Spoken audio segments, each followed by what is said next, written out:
سے یہ سوال کیا جائے کہ قرآن مجید کے سچے اور اللہ کی طرف سے ہونے کی کیا دلیل ہے؟ اگر یہ سوال کیا جائے کہ قرآن مجید کے سچے اور اللہ تبارک و تعالیٰ کی طرف سے ہونے کی کیا دلیل ہے، کیا جواب دیں گے؟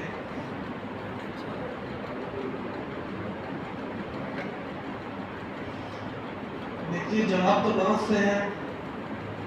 مگر تراویح پڑھتے پڑھتے ایک بات ذہن میں آئی کہ قرآن مجید کے سچے ہونے کی دلیل اور اس کے منزل من اللہ ہونے کی دلیل، بہت بڑی دلیل یہ ہے کہ آدمی کو قرآن مجید زبانی یاد ہو جاتا ہے۔ دنیا کی اور کوئی کتاب ایسی نہیں ہے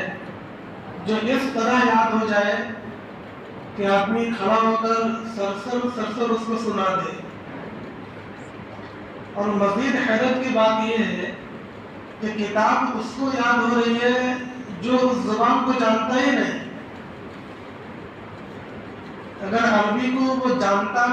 عربی کو وہ سمجھتا، عربی اس کی مادری زبان ہوتی اور پھر اس کو یاد ہو جاتا تو ایک مرتبہ یہ سوچا جا سکتا تھا کہ اپنی زبان کا بہت ماہر ہوگا، لیکن یہاں عربی کا معنی نہیں آ رہا ہے، مفہوم اس کو معلوم نہیں ہے۔ اس کے باوجود اس طریقے سے ذہن میں اتر جانا اور اس طریقے سے دل میں اتر جانا، یہ اس بات کی بہت بڑی دلیل ہے کہ یہ کتاب برحق ہے،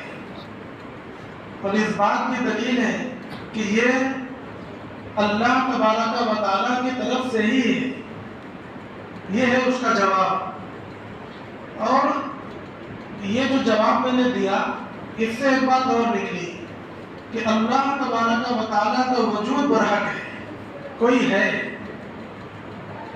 جس کو ہم اللہ اور خدا کہہ سکتے ہیں۔ اس نے ایسی کتاب نازل کر دی ہے جو ہمارے یہاں بچہ یاد کر لیتا ہے۔ آپ پوری زندگی گزار لیں گے اور آپ کو دنیا میں ایک آدمی بھی ایسا نہیں ملے گا جس کو تعلیم الاسلام پوری یاد ہو، ایک آدمی ایسا نہیں ملے گا جس کو نورانی قاعدہ الف سے لے کر آخر صفحے تک یاد ہو، کوئی ایسا نہیں ملے گا۔ اور بھی دنیا کی بہت سی کتابیں ہیں جس کو ہم لوگ بہت دلچسپی سے پڑھتے ہیں اور بار بار پڑھتے ہیں، مگر کوئی کتاب ایسی نہیں ہے جس کو اس طریقے سے مسلح پر کھڑے ہو کر اور بالکل صحیح سنا دیا جائے۔ اچھا، جہاں حافظ بھٹکتا ہے وہاں اسے محسوس ہوتا ہے، جہاں وہ غلط پڑھتا ہے تب بھی اسے محسوس ہوتا ہے، مگر اس کی مجبوری یہ ہے کہ اس کو زبانی پڑھنا ہے، اس لیے وہ محنت مشقت کر کے آگے پیچھے کر کے اپنے کام کو نکال لیتا ہے۔